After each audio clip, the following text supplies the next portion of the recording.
Japan, ein faszinierendes Land. Ob für Anime-Fans, Naturliebhaber oder Kulturfreunde, für Gourmets oder Badeurlauber. Japan hat für jeden was zu bieten. Ich nehme euch mit durch Tokio, die Region Nara, Kyoto, Osaka bis runter nach Okinawa. Los geht's auf eine aufregende Reise ins Land der aufgehenden Sonne. Willkommen zurück auf meinem Kanal. Tag 7 in Tokio. Am nächsten Tag sind wir in Harajuku ausgestiegen, um zum Yoyogi Park zu kommen, dort ein bisschen was zu essen und dann zum Meiji-Schrein zu gehen. Willkommen im Yoyogi Park. Der Yoyogi Park misst über 500.000 Quadratmeter und wurde lange Zeit als militärisches Übungsgelände genutzt. Der Yoyogi Park feiert gerade sein 150-jähriges Bestehen. 1964 zu den Olympischen Spielen pflanzten die Teilnehmerländer jeder einen Baum. Mittlerweile ist ein stattlicher Park entstanden. Wir hatten vor, hier zu frühstücken. Hier gibt es sogar Picknicktische. Das ist ziemlich cool. Der Park ist ein beliebter Treffpunkt für Musik- und Tanzgruppen. Heute war es überraschend ruhig hier, aber es war auch noch früh am Tag.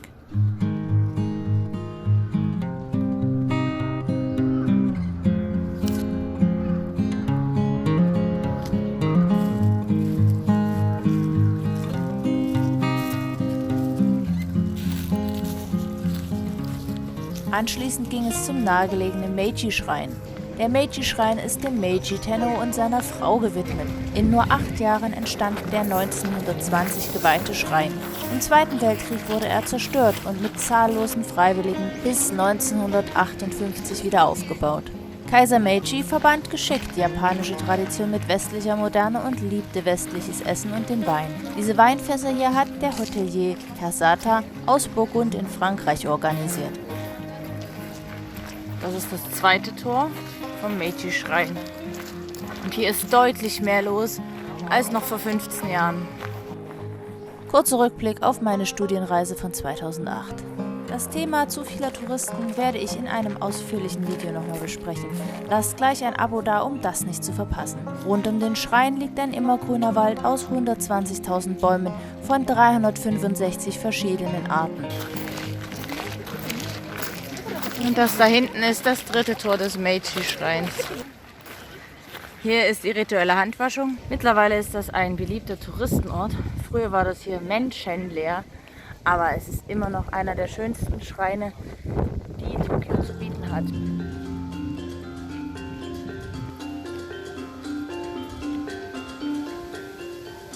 Diese Bäume hier sind natürlich auch Teil dieses Heiligtums. Sehr alt, sehr heilig und eigentlich auch ein Ort, in dem die Götter wohnen.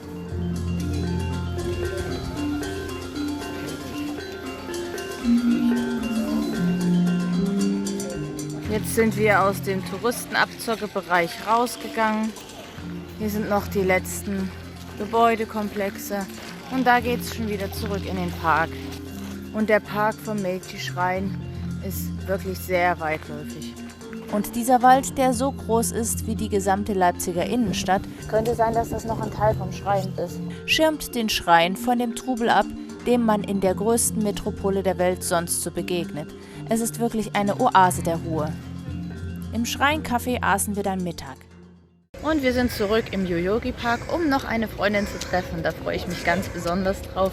Vielleicht kennt ihr sie schon. Sie hat einen eigenen YouTube-Kanal. Den habe ich euch auch hier nochmal verlinkt. Sie läuft einfach nur durch Tokio durch, ohne was zu sagen und zeigt euch originelle Stadtansichten. Schaut dort auf jeden Fall mal vorbei und lasst einen netten Kommentar da. Wir hatten dazwischen noch ein bisschen Zeit und schauten uns die üppigen Blumenrabatten an.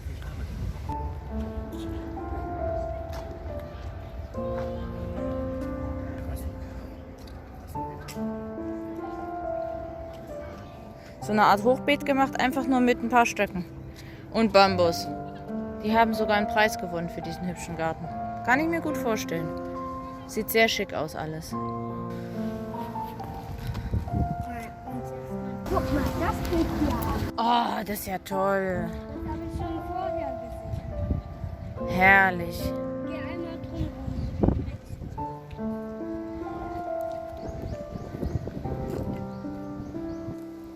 Das da oben in der Mitte, das ist Raps. Und das hier unten sind Stiefmütterchen. Das sind Tulpen. Sehr schöne Tulpen. Wir haben ja schon mal bei uns im Wald Und das hier, Ausgang gesehen. Das wären mal ganz große Blumen, wie die Oma sie im Garten hat. Und das ist ein Vogelnest. Die ist nach irgendeiner Gräfin in Deutschland benannt worden. Letitia Regine Goldcrest. Und die liebte Blumen und ein Verehrer von ihr war unterwegs auf Expeditionsreise und hat die Blumen entdeckt und mitgebracht. Und zu Ehren, weil er sie sozusagen so gemocht hat, geliebt hat, oder weil die Gräfin von Strelitz die so stark geliebt hat, hat er sie nach ihr benannt. Es ist eine Aloe. Es gibt viele verschiedene Aloe-Arten. Aloe Juvenna. Diese Aloe-Art findest du hier ganz häufig in Blumenkästen, auch am Straßenrand.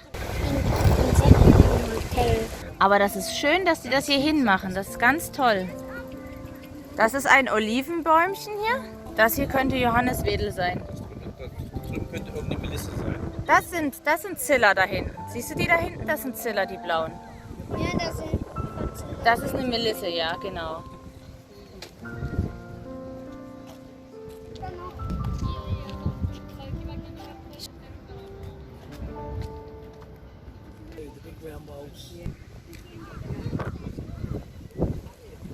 Dann kam meine YouTube-Bekannte und wir verstanden uns sofort super.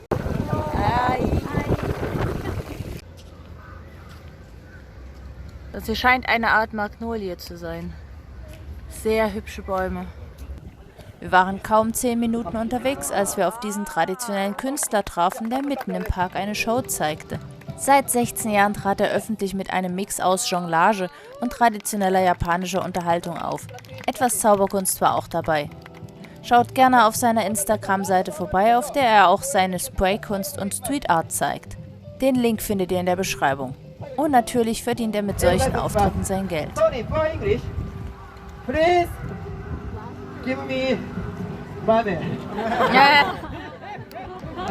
Alle zeigten Verständnis und gaben gerne etwas für diesen Auftritt.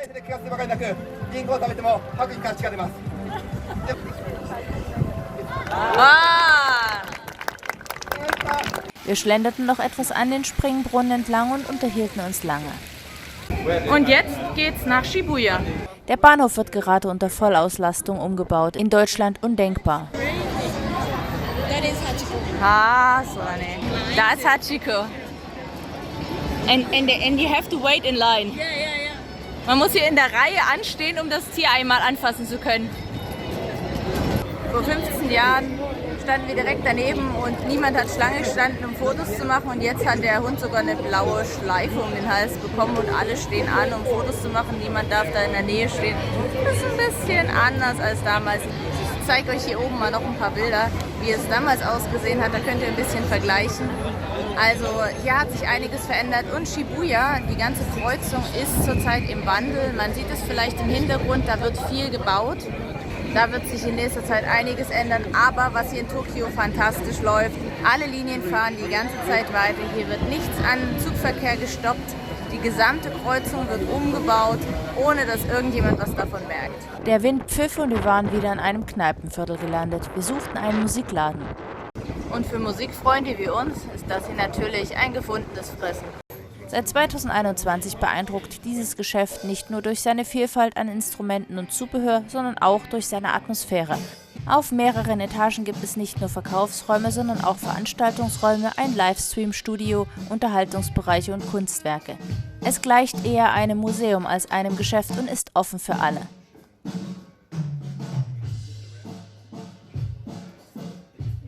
Wir müssen auf die 2. Und das ist jetzt die Drumset Area.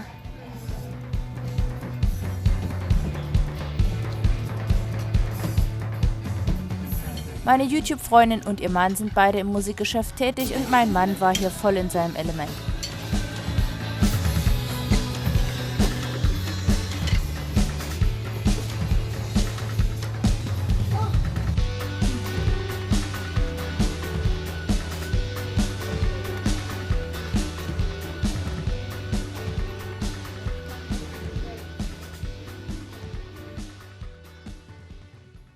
Mein Sohn hatte auch mächtig Spaß. Den Maps-Link zum Ikeshibo Musikhaus findet ihr unten in der Beschreibung. Nachdem meine YouTube-Freundin zurück nach Hause gefahren war, ließen wir den Abend im Bierhaus Shibuya ausklingen und machten eine Bierverkostung im stylischen Ambiente mit selbstgemalten Erfrischungstuchtüten und westlichen Toiletten. Dann findet man dort auch richtiges deutsches Toilettenpapier, natürlich ein japanisches Klo mit allen Finessen, die es gibt und auch Handtücher, die man auch in den japanischen Toiletten normalerweise nicht findet. Die achten hier wirklich auf jedes Detail. Die Männer waren sich bei den Biersorten relativ einig. Für mich ist es das hier. Das dunkle Hefe findet ihr am besten? Ja, Das Vollweizen, das Vollweizen ist nicht ganz so gut. Malzbier kann man trinken, Aber es ist halt Malzbier. Malzbier. Jetzt kostet du mal dein Bier. Wie schmeckt dein Bier? Wässrig. Es ist ja auch Wasser. Für die Preise hier hätten wir aber deutlich mehr erwartet.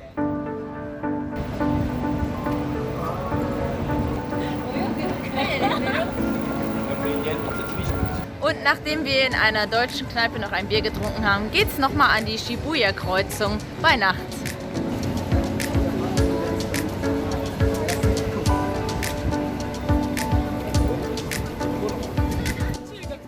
Auch um 20 Uhr war hier noch richtig viel los. Auf den Bänken saßen Leute und aßen, auf der Straße waren noch die Autos unterwegs, bevor auf der größten Kreuzung der Welt die Fußgänger wieder die Macht ergriffen.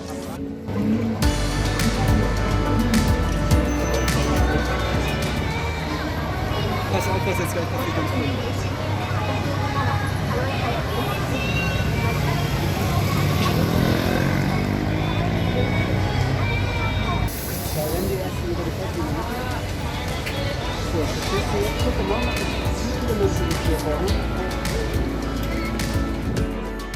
Nur 46 Sekunden dauerte diese Ampelphase und zu jeder Grünphase laufen wieder hunderte Menschen über diese Straßenkreuzung.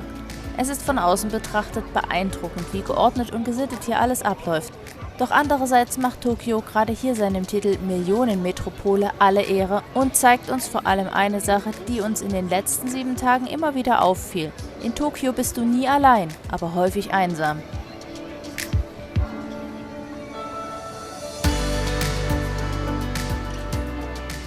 Gerade am Schätzungsweise 900 Leute diese Kreuzung passiert. Das ist krass, ne? Das war eine ganze Menge. Also das ist Drei Idioten stehen natürlich mitten auf der Straße und machen Fotos. das war gerade noch wenig.